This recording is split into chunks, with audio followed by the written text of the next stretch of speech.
ఓ నేను Pulsar bike మీద తిరుగుతూ అప్పటికే నాకు సరిగ్గా ఉద్యోగం రాలేదు.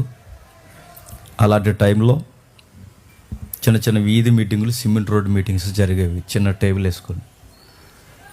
అప్పుడు యూట్యూబ్ ఛానల్ కూడా లేదు మనకి. ఎవరో కొన్ని మెసేజ్లు, వాట్సాప్ కూడా లేదు అప్పటికి.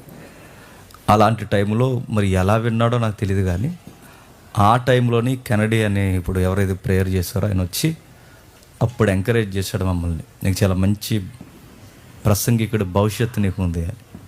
కొంతమంది వ్యక్తులు ఉంటారంటే వాళ్ళు ఎప్పుడు ఒకేలా ప్రేమిస్తారు, వాళ్ళు మారరు. ఏమీ లేనప్పుడు నన్ను ఎంత గౌరవించి ప్రేమించాడో ఈరోజు ఎంత ఎదిగిన ఈ 13-16 సంవత్సరాల్లో మళ్ళీ అదే ప్రేమ, అదే పిలుపు, తమ్ముడు అని పిలుస్తాడు నన్ను. అందుకే నాకు ఒకసారి ఎందుకో ప్రేయర్ చేయించుకోవాలనిపించింది, అందుకే ఆయన ప్రేయర్ చేయమన్నాను. కొంతమంది వ్యక్తులు మన జీవితాలలో గుర్తుండిపోతారు, అలాంటి వ్యక్తుల్లో ఈ వ్యక్తి ఒకరు. సరే, ఇక వాక్యాన్ని విందాం.